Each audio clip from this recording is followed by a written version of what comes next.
Hi everyone, I'm Rincey and this is Rincey Reads. So before I jump into the books that I've been reading this week, I just want to say that one, if I have any people who are watching this who identify as Black, I am sorry that you have to go through all of this again and again and again. And I hope that you can count on me to be an ally. And I hope that there will be change. Like, that's what I hope for all the time. If you follow me on social media, I have been sharing lots and lots of like links and articles and things along those lines. On Instagram, I've mostly been sharing them on my Instagram stories, and I like realize now that I probably should have saved them as like a highlight or something like that. Yeah, if you are not Black, like I am, I hope that you are using this time to continue, potentially start educating yourself on what's going on in America, what's been going on in America. I know that the sort of like token potential virtue signaling that happens when stuff like this happens means that a lot of people are potentially like adding books to their wants to read shelf on Goodreads. But I hope that you'll actually read some, if not all of those books. I hope that you are taking time to reflect on your own biases. That's something I've been doing. I hope that you've been using this time to find new creators to support, specifically Black creators, if that isn't clear, Black businesses, whether it be like Etsy shops or anything like that, or even better, if they're local to wherever you live. And I especially hope that it doesn't stop anytime soon. I hope that this is just like sort of the beginning of those changes being made. I saw a tweet, I don't even know from whom at this point because I just see so many tweets these days, but someone said something along the lines of like, don't make this a momentary thing. If you need to, make a calendar event in like August or something and check in with yourself and see if you are still supporting Black people the way that you are supporting Black people today. And honestly, I love that because, it's not a thing that's going to stop this week or this month, and probably not even this year. Yeah, I just hope that, like through these events, it's unfortunate that it requires like Black men and women dying brutally to create change like this, but hopefully, change does happen. I've already started seeing people that in my own life are starting to acknowledge this in ways that they've never acknowledged stuff like this before. And I hope that, like, as someone who tries to support Black people when I can, I hope that anyone who's watching this who might see me say or do something like problematic, that you can trust me enough that if you like call me out on it, I won't be like offended or something along those lines. Like, and I hope that stays true in the future too, of like, I'm gonna mess up and do things wrong, but yeah, I'm going to try to learn and listen and learn. Those are the two key parts. Yeah, I don't think I have anything else I'm going to say, but in case it's not clear, I'll just say it explicitly. Black Lives Matter. Black stories matter. So, on to the books that I've read this week. I shouldn't even say like books that I've read this week, because all of the books that I'm going to talk about, I finished like before Sunday, or like Sunday is the latest book that I have, and like during this like work week, not a whole lot of reading being done, but I'm working on it. I mean, I'll talk about that towards the end. So the first book I want to talk about is Woven in Moonlight, which I talked about very briefly at the end of last week's video because I was in the middle of it when I recorded last week's video. And so I finished it, obviously. And I really enjoyed this book. It's not like my favorite fantasy book by any means, but I think that's just because like I prefer more like slow burn, denser fantasy books, especially when it's young adult. So in case it isn't clear, this is a young adult fantasy book, and it is inspired by the Bolivian Revolution, which is like super cool in my opinion. So in this story, you are following Jimena, who is the decoy condesa. So that basically means that she is like the stand-in for the condesa or the queen. So in this world, the Condesa and her people have basically been like overthrown, and it's not really clear exactly like how long the current king has been in his position, but it feels like it's been at least a handful of years. And so now that king is demanding the Condessa's hand in marriage. And so obviously Jimena ends up going in her place. They originally are going to use this as like an opportunity to, one, help release some like spies and people who have been captured, but also as a way for like Jimena to potentially spy on the current king and administration and people and things like that in order to help take them down. Of course, things are definitely not that easy, and from like the very beginning of this whole thing, nothing goes the way Jimena wants it to go, and she's not able to really do her job well. But over the course of time, she is able to learn a lot of things and then like figure out the best way to handle all of this moving forward. And I'm just gonna leave it like at that, because I'm someone who went into this like basically blind to what the synopsis was, other than this was again a young adult fantasy based on Bolivian history. And I think that this story is kind of more enjoyable that way, in that like everything is basically a surprise. Like you have no idea really what's going to happen here, and so it makes all of the reveals really interesting. There's also this Zorro-like figure in this story called El Lobo, who is basically like a revolutionary in a mask, and no one really knows who he is. And there is like a reveal of who the character is, and I felt like it was pretty obvious from the beginning. But overall, I just like found this to be like really delightful. But I also feel like because I don't know really anything about Bolivian history, I don't really like know how this compares to Bolivian history, and so it kind of makes me want to like read a nonfiction book so that way I can kind of understand the context a little bit more. But overall, it just is like a really fun fantasy book. I will say that it's very much like a low fantasy or light fantasy book. Like the fantasy elements aren't super heavy. Another thing that I really enjoy in this book is that it really looks at how like wars and things like that really impact both sides, whether you're the victor or not. People are scarred by those experiences, and that can often inform the feelings and choices that they have in the future. Jimena, now that she's like embedded with the enemy, she's interacting with them a lot more, and like before she had like zero interaction with those people, and she had these very like biased and judgmental opinions about them, and so being around them constantly made her realize her own biases in a lot of ways, which is really fantastic, and I feel like something that isn't explored enough in my opinion. So yeah, I definitely recommend this book. There's going to be a sequel, but this book is a standalone, but I'm definitely going to be picking up the sequel when it comes out. Pretty sure it's coming out next year. So yeah, Woven in Moonlight, definitely something I recommend if you enjoy young adult fantasy books, or just fantasy books in general. Honestly, it didn't feel very young adult to me.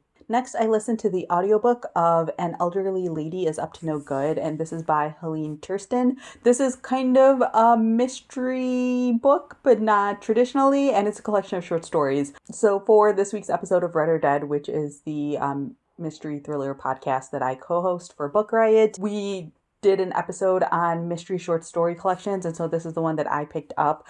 This was translated from Swedish and I think was published in English last year. It's really short. If you like see a copy of this in real life, like I got a copy of this from my library last year, but I never got around to reading it. The book is like this tall. It's like novella sized and like not that thick either. So the audiobook itself was only like it was less than 4 hours for sure. And there are like 5 stories in here. So even though it's like a really small collection of short stories, and I recently just talked about short story collections and I talked about how I like them to be a certain length, I actually found this to be pretty enjoyable. It is like dark humor, so go into it knowing that. And the way that these stories are set up is you are following this character named Maud, who is basically an 88-year-old serial killer.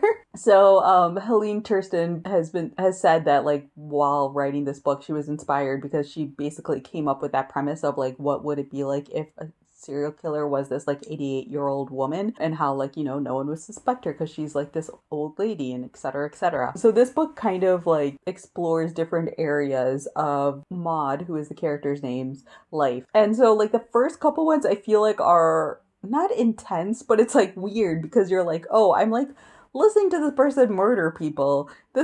It's just like slightly unsettling, but again, it has like a little that dark humor aspect to it, and I feel like it was translated pretty well because there are parts of it that I found really humorous. My favorite stories in the collection were probably like the last two because they were actually related to each other. And most of the stories are told from Maud's point of view, but one of those last two is told from a different character's point of view. And so you kind of see it from both sides. And so like, I thought that was really, really well done. But I feel like it should be said that like, these are not like mysteries really, because you're not like figuring out who did any of these crimes. Like, you're following Maud as she like lives her life and kills these people, which, and so it's not really a mystery in that fact, but you're following like the sort of serial killer person, and there is that to it. So yeah, if you enjoy things with dark humor, you might enjoy this. I feel like it's very much relative to like what you find amusing. Especially the first story, I was just like, I don't know if I like this, but then Maud kind of won me over by the end of it. So, and like some of the stories, it feels like Maud is a little bit justified. Not that anyone is ever justified of killing anyone, but you can at least understand like why she has such strong contempt for some of these people. So yeah, I feel like it would be really interesting to read more stories with Maud. And I also think that the author does a really good job of like providing backstory to the character. In each of the short stories, I feel like you learn like a new and interesting detail about Maud's life in the past that like kind of flesh her out into a more fully realized character. So there's also that. All right, and then next I read Evil Under the Sun by Agatha Christie. This is a Poirot novel. This is kind of like a really good summer beach read sort of pick, if you couldn't tell from the cover of a woman laying on the beach. So in this book, Poirot is on vacation at this seaside resort called the Jolly Roger. And basically what ends up happening is there is a woman who ends up getting like strangled and killed while on vacation. And there are a group of people there who are all suspects. One of them is her own husband. One of them is a man who she is allegedly having an affair with. And then obviously that man's wife. And then just some other people who they've like met each other while on this vacation. They're all just staying at the same resort. And it's kind of known that the women have some sort of contempt for the woman who died because she's like an actress and she's very like flirty with the men and things along those lines. Poirot, as well as the police officers who are involved, look into what actually happened. Yeah, like this was enjoyable. It's, a short little Agatha Christie book. I mean, all Agatha Christie books I feel like are relatively short. And, it's fun summertime reading, I think. This is one of those where the killer is slightly more, not obvious, but it's more predictable than some of Agatha Christie's other books. I think the part that's like slightly more surprising is how they got away with it or how they did it. And it also requires a little bit of a stretch of the imagination, in my opinion. But like I said, this is kind of just like a fun summer beach read sort of thing. It's not like my favorite, but then again, Poirot is never really my favorite. I always say this, but I'm more of a Miss Marple girl. So yeah, I like that I read this. It's, again, a really fun book. I don't think this should be anyone's first Agatha Christie or even first Poirot, but I've also seen some people say that this reminds them a lot of Death in the Nile, whatever the preposition should be there. So, go into it knowing that if you've read that one, but I think that, it's another decent addition to the Poirot series. And finally, I read Dear Martin by Nick Stone. This is a book that I read entirely on Sunday. It was a book that I couldn't figure out what I wanted to read with everything happening in the world. And so I was kind of just like browsing through the books that I had saved on my library's like ebook listing, and I saw that the Dear Martin was available, and I was like, hey, might as well just read it. So I read Odd One Out earlier this year, and I enjoyed that book a lot. And one of the things that I remember saying about Odd One Out is that I really enjoyed sort of like the social sort of aspects of it, like I don't want to say social justice, although I guess it is social justice, but the way that Nick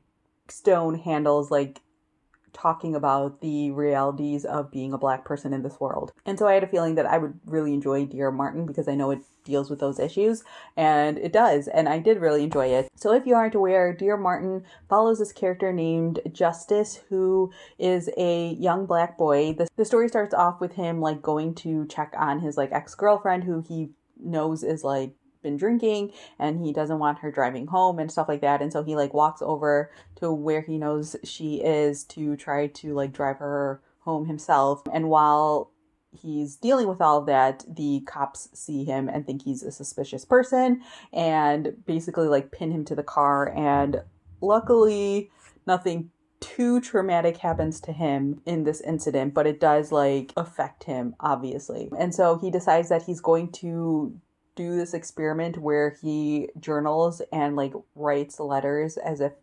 he's writing to Dr. Martin Luther King Jr., hence the title, Dear Martin. And so basically what he's doing is he's talking about his life as well as trying to view those things through the lens of Dr. King's teachings and trying to figure out like what would Martin do in this situation. Justice is also someone who is like really smart. He goes to a private school, a private high school, and like is trying to get into Ivy League, specifically Yale. And he goes to this like private school where he's like one of the only Black kids, not the only one, but one of the only ones. And so the book basically just explores like this year of his life, and the story kind of alternates back and forth between like following him like normally as you would in a book and switching that with chapters of like the letters that he's journaling and stuff like that. So like I said, overall I really enjoyed this book. I do think that it's very much like 101 level in certain aspects. Like it's exploring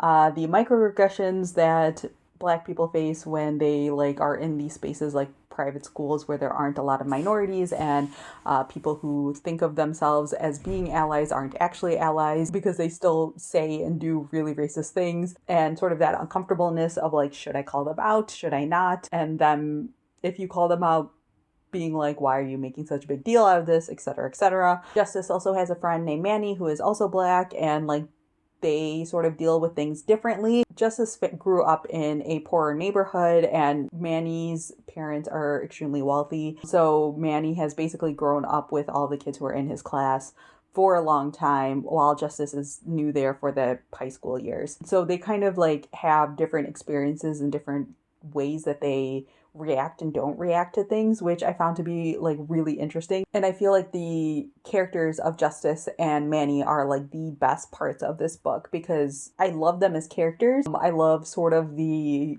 arc that they go through. Anyone who's read the book knows that there's sort of a asterisk on that, but you know what I mean. I don't want to spoil anything. And yeah, like they like really, really made the book. I do feel like the side characters in the story are kind of two-dimensional in my opinion. They don't really have a lot of depth, but they are kind of used as like a way to show different ways that white people react to stories and racial injustices and things along those lines. And honestly, I probably would have been more in love with this book if it was like a little bit longer and it fleshed out those secondary characters a little bit more. And I also feel like you can tell that like this is Nick Stone's debut novel. Like for me, I do think that Odd One Out is actually a better book than this. I just realized I've been saying that I read Odd One Out, which is another one of Nick Stone's books. I haven't read that one. I read Jackpot. Oh gosh. Anyways, so yeah, I do think that Jackpot is a strongerly written book. No. I do think Jackpot has stronger writing in it, but I feel like this is still a really good book too. So if you haven't read Nick Stone before, you know, this is a great place to start. It's not the only place to start in my opinion. And yeah, I gave it a 4 out of 5 stars. Definitely recommend it. So those are all of the books I have to talk about this week. So in terms of things that I'm currently reading, I am currently I'm currently doing the judging for the latest round of the BookTube prize. And this time I'm reading fiction books. So I'm debating about what to do about that. Because I know that it's going to take up like a decent amount of my reading time. And so I don't know like how these weekly wrap-ups will look. I might just like mention that I read a book after I'm done reading it and then do like the full discussion of what I thought about all of the books at the end of the judging round like I did last time. So I'm currently in the middle of Girl, Woman, Other. Another thing that I'm doing is I decided to give myself a summer reading project. Why? I don't know. One of the things that I realized is like while in quarantine and whatnot or stay at home, I, was working my way through my physical TBR and I realized that I was like kind of avoiding the bigger books on my physical TBR, so I basically decided that my summer reading project would be to pick up those books. Each month I'm picking up a different big book. I actually talked about this over on Book Riot as well, but the book I'm reading for June is The Grapes of Wrath by John Steinbeck. So I'm not going to talk about this every single week, but I do want to mention that I'm reading this, and basically what I'm doing is I'm reading one chapter out of this book every single day. So yeah, I'm going to like slowly work my way through this, and I probably won't talk about it until like after the month's over and I've actually completed the whole thing. But I feel like that's also like a good way for me to read these larger John Steinbeck books, as if he has a bunch of them. But I read East of Eden a number of years ago, and I like purposefully read only like a chapter a day or something along those lines, and I felt like it made the experience more enjoyable because John Steinbeck is quite the detailed and verbose writer sometimes, so I feel like I couldn't really read his books quickly if I wanted to. So yeah, I might as well just like purposefully slow down and read a chapter a day. So yeah, that is everything that I have to talk about today. Feel free to leave a comment down below letting me know what you guys have been reading lately. If you've read any of the books that I talked about here today, feel free to talk about that down in the comments below. Or if you have questions about anything that I talked about here, obviously you can leave that down in the comment section below. So yeah, that's all I have for this week, and I will talk to you all next week. Bye.